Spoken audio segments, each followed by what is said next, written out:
চলছে বড় মৌসুমে ধান কাটার যে সিজন সেটা। আর এই মৌসুমে 1 বিঘা ধান কাটতে কত টাকা খরচ হয় এবং 1 বিঘা ধান কাটতে কতজন লোক প্রয়োজন হয় আজকে আলোচনা করব সেই সব বিষয়ে। তো চলুন ভিডিওটা শুরু করা যাক। আর আমার চ্যানেলে যারা নতুন আছেন অবশ্যই চ্যানেলটিকে সাবস্ক্রাইব করবেন এবং ভিডিওটা শেষ পর্যন্ত দেখবেন।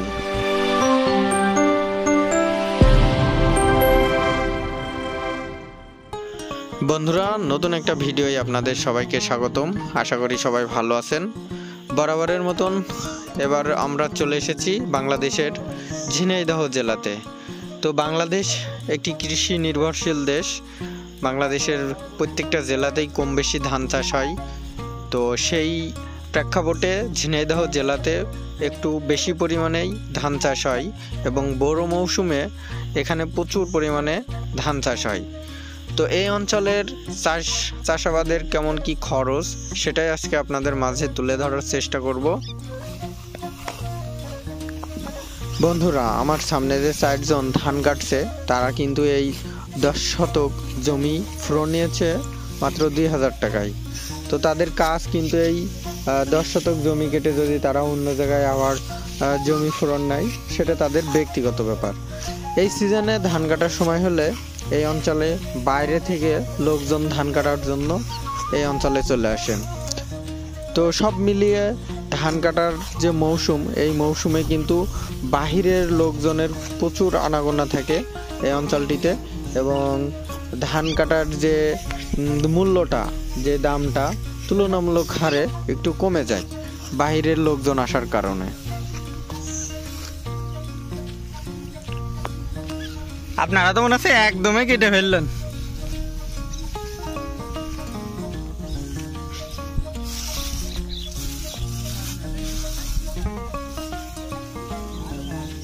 ঘাস না হলে এতক্ষণ কাটা হয়ে যেত। বন্ধুরা, তারা এই প্রচণ্ড গরমে কিন্তু কঠোর পরিশ্রম করছে। এই পরিশ্রমের কারণে কিন্তু তারা আমাদের সাথে কথা বলার যে সুযোগটা সেটাও করতে পারছে না। তো এই 7-8 শতক জমির ধান কাটতে তারা কিন্তু কোনো বিশ্রাম নেয়নি এবং নেবেও না, একদমে কেটে তারপরে বিশ্রাম নেওয়া। তো এবছর আলহামদুলিল্লাহ খুবই ভালো ফলন হয়েছে এই অঞ্চলে। সব ধানেই কম বেশি এই অঞ্চলে বিভিন্ন ধরনের ধান চাষ করা হয়।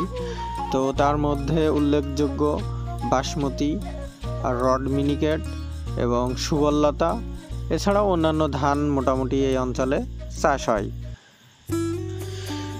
বন্ধুরা, এই অঞ্চলে 7-8 ঘন্টার জন্য ধান কাটার জন্য আপনি লোকজন পাবেন এবং সেই 7-8 ঘন্টার জন্য আপনাকে ব্যয় করতে হবে 500 টাকা। তো সকাল থেকে 1টা থেকে 2টা পর্যন্ত হয়তো কাজ করবে। এর মধ্যে আপনি যে কাজগুলো আর কি করাতে পারেন, একটা মানুষ যতটুকু কাজ করতে পারে আর কি 7-8 ঘন্টা, তো সেই কাজগুলো কিন্তু আপনি করাতে পারেন। এর মধ্যে মনে করেন 1 ঘন্টা খানিক বিশ্রাম এবং খাওয়া দাওয়ার মধ্যে যায়। তো সব মিলিয়ে এই অঞ্চলে কৃষকদের কিন্তু এই নিয়মেই কিন্তু ধান কাটা বাঁধা চলে আর ধান লাগানোটাও সেম এইভাবেই চলে।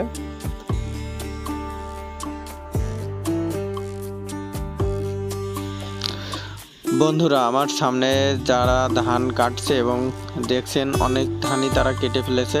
এখন বাজে সকাল 10:30টা আর তারা এই ঘন্টা 2-এর মতন এই জমিতে ধান কাটা শুরু করেছে।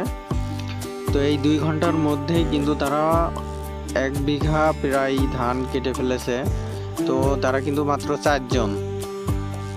তো এই ধান ঠিক 1 দিন পরেই কিন্তু তারা আবার বেঁধে দেবে। তো এক কথায় কাটা বাঁধা দিয়ে তারা কিন্তু এই 1 বিঘা জমিতে 4000 টাকা নিচ্ছে। তো সব মিলিয়ে কিন্তু এটা এক প্রকার ভালোই। আর এই অঞ্চলে হারভেস্টার দিয়েও ধান কাটা চলছে। তো সেই হারভেস্টার মেশিনে আপনার বিঘা প্রতি 2500 প্লাস খরচ পড়ছে। আর সেখানে কিন্তু আমরা এই যে খড় যেটা বলি গরু খাওয়ানোর জন্য খড় পাই, সেটা কিন্তু হচ্ছে না। আর আমরা এইভাবে ধানটা কাটতে পারলে আপনার গরুর খাবার হয়ে যাচ্ছে। আর কারোর যদি গরু না থাকে তাহলে কিন্তু আপনার এই যে খড়টা এটা আপনার কাউন হিসাবে বিক্রি করা হয় এই অঞ্চলে। তো 1 কাউন বিছালে কিন্তু আপনার 4-5 হাজারের প্লাস বিক্রি হয়। তো সেই হিসাবে আপনার এই যে এইভাবে ধানটা কাটা খুবই ভালো হয়, ধানটা শুকানো হয় ভালো এবং খড়গুলো গরুর জন্য সংরক্ষণ করা হয়। তো বন্ধুরা, এই ছিল আজকের ভিডিও। দেখা হবে পরবর্তী ভিডিওতে। ততক্ষণে ভালো থাকবেন, সুস্থ থাকবেন। আর আমার চ্যানেলে যারা নতুন আছেন অবশ্যই চ্যানেলটিকে সাবস্ক্রাইব করে দিবেন। তো দেখা হচ্ছে পরবর্তী ভিডিওতে।